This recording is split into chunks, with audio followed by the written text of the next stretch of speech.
అదే RTV app వార్తల్ని క్షణాల్లో చదివే అవకాశం ఉంటుంది. ఒక న్యూస్ పేపర్, ఒక టెలివిజన్ ఛానల్ మీ చేతుల్లో ఎప్పుడూ ఉంటాయి. విశాఖ బీజేపీ ఉత్తర నియోజకవర్గం ఎమ్మెల్యే విష్ణుకుమార్ మనతో పాటు ఉన్నారు. సార్ నమస్తే.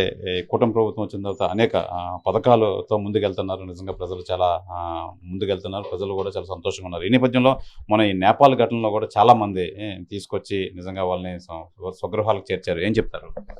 అది చాలా మంచి ఇనిషియేటివ్ నారా లోకేష్ బాబు గారు తీసుకోవటం జరిగింది. ఎందుకంటే ఆయన యాక్చువల్గా అనంతపూర్లో మీటింగ్కు సుమారు 3 లక్షల మంది వచ్చినప్పటికీ కూడా ఇది 144 మందో 150 మందో మన ఆంధ్రులు నేపాల్లో చిక్కుకుపోయారు అని తెలిసిన తర్వాత వారు మీటింగ్ కూడా రాకుండా అక్కడ కేంద్ర ప్రభుత్వ నాయకత్వానికి ప్రధానమంత్రి నరేంద్ర మోడీ గారు అట్లాగే ఎక్స్టర్నల్ అఫైర్స్ మినిస్ట్రీ వాళ్ళతోటి సంప్రదించి అక్కడ మన భారత రాయబారి కార్యాలయం నుంచి పూర్తి సహాయ సహకారాలు వాళ్ళకి అందించి ఇక్కడికి విశాఖపట్నము ఆంధ్రలో ఉన్న వాళ్ళందరినీ కూడా విశాఖపట్నము నిన్న రాత్రి సుమారు 8 గంటలకి తీసుకురావటం జరిగింది. దాంట్లో కూడా ఇక్కడ లోకల్ ఎంపీ గారు, ఎమ్మెల్యేస్ మేము కూడా అక్కడ పార్టిసిపేట్ చేసి వారిని అందరినీ రిసీవ్ చేసుకుని వాళ్ళకి గౌరవంగా భయభ్రాంతుల నుంచి బయటపడే విధంగా మాట్లాడి వారికి ఇంటికి పంపించడం జరిగింది.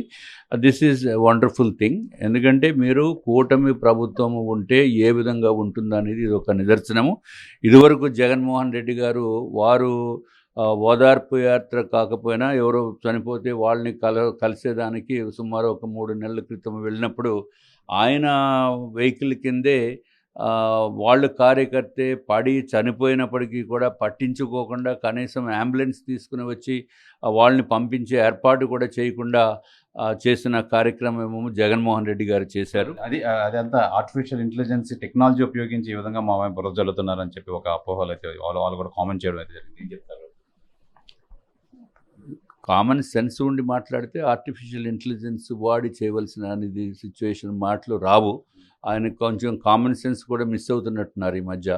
ఎందుకంటే మాట్లాడితే ఏదో రఫ్ అన్నట్టు ఆ పిచ్చి మాటలు, అట్లాగే మమ్మల్ని ఏమి చేస్తారు అని కొంచెం అంటే రాజకీయ నాయకులు మాట్లాడకుండా ఉండవలసిన మాటలు కూడా వారు మాట్లాడటం అనేది ఈ రాష్ట్రానికి పట్టిన దౌర్భాగ్యం. 2019లో ఆంధ్ర రాష్ట్ర ప్రజలు ఆయన్ని నమ్మి ఓటు వేసినందుకు ఇప్పుడు ఈ విధంగా మాట్లాడటం అనేది కరెక్ట్ కూడా కాదు. ఆయనకి ఏ విధంగా ప్రజలు బుద్ధి చెప్పారో 2024 ఎలక్షన్స్లో వారికి తెలిసింది. అయినప్పటికీ కూడా 11 సీట్లు వచ్చినప్పటికీ కూడా ఆయన ఇంకా ఈ విధంగా మార్పు రాకపోవటం అనేది చాలా ఆశ్చర్యకరంగా ఉంది. వైసీపీ ప్రధానంగా పవన్ కళ్యాణ్ మోదీ గారికి చాలా అవినాభావ సంబంధం, దగ్గర సంబంధం ఉంది. ఆయన తలుచుకుంటే స్టీల్ ప్లాంట్ ప్రైవేటీకరణ అన్న విషయమే తలెత్తుతున్నారు. ఏం చెప్తారు? ఎన్నిసార్లు చెప్పాలండి? స్టీల్ ప్లాంట్ ప్రైవేటీకరణ కాదు అని చెప్తున్నప్పటికీ కూడా వాళ్ళు ఏదో మాట్లాడారు, వైసీపీ మాట్లాడారు, ఇంకొకరు మాట్లాడారంటే బుర్రలేని దానికి మేము సమాధానం చెప్పవలసిన అవసరం లేదు. ఏదైతే కాంప్రహెన్సివ్ మెయింటెనెన్స్ కాంట్రాక్ట్ కింద కొన్ని విభాగాల్ని అంతకుముందు సుమారు 750 నుంచి 1000 కాంట్రాక్ట్స్ చిన్న కాంట్రాక్ట్స్ ఉన్నాయి. అవన్నిటిని కూడా తగ్గించి దానికి 32 కాంట్రాక్ట్స్ని 35 కాంట్రాక్ట్స్ని వాళ్ళు పిలవడం జరిగింది. సో దానివలన జవాబుదారు తనం పెరుగుతుంది. అంటే ఎఫిషియెంట్ ఆర్గనైజేషన్ స్కిల్స్ దాంట్లో ఉంటాయి. కాబట్టి ఈ చిన్న కాంట్రాక్ట్స్ని రద్దు చేసి కొంచెం పెద్ద కాంట్రాక్ట్స్ వాళ్ళు మళ్ళీ సబ్ కాంట్రాక్ట్ ఇచ్చుకోవచ్చు. ఎవరైతే అంతకుముందు దీంట్లో పనిచేస్తున్నారో వాళ్ళు మళ్ళీ ఇచ్చుకోవచ్చు సబ్ కాంట్రాక్ట్స్. కాబట్టి ఇది ఒక efficient way of running organization గురించి చేపట్టిన చర్యల్ని ఇంకా దాన్ని ఏదో తప్పుడు ప్రచారం చేసి బురద జల్లే కార్యక్రమం చేయటం అనేది కరెక్ట్ కాదు. ఏదో విషయంపై ప్రజల్లో ఉండాలనే భావంతో వెళ్తున్నారంటారా వాళ్ళు? ఏదో మంచి విషయంతో ప్రజల్లో ఉంటే మీనింగ్ ఉంది, కానీ ఈ పిచ్చి ప్రేలాపనలు, పిచ్చి మాటలు, తర్వాత లిక్కర్ స్కామ్ ఒక పక్కన ఆయన్ని పీడిస్తున్నాయి. లిక్కర్ స్కామ్ కూడా ఊరికి కరెక్ట్గా ఆయన ఇంటి ముందుకు వెళ్ళి ఆగిపోతుంది. ఇంకా లోపలికి వెళ్తే అసలు స్కామ్ బయటకు వస్తుంది. తొందరగా బయటికి రావాలని కోరుకుంటున్నాను. అయితే కూటమి ప్రభుత్వంలో మొత్తం అనేక పథకాలతో ముందుకెళ్తున్నారు, ప్రజలు అభినందిస్తున్నారు. ఈ నేపథ్యంలో నేపాల్లో ఉన్న వాళ్ళంతా మొత్తం అంతా తీసుకొచ్చి ఒక పక్క ప్రణాళిక ప్రకారం లోకేష్ బాబు అయితే చేశారు.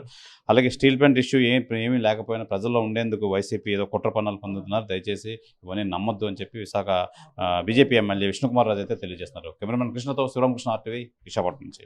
తెలుగులో ఫాస్టెస్ట్ న్యూస్ ఇప్పుడు కొత్త అవతారంలో 5 సెకండ్లోనే పూర్తి వార్తా సమాచారం మీ చేతిలో. సోషల్ మీడియా ట్రెండ్స్ మీ కళ్ళ ముందుకే live TV and voice search ఆప్షన్స్తో ఇప్పుడే డౌన్లోడ్ చేయండి. యాప్ లింక్ డిస్క్రిప్షన్లో ఉంది.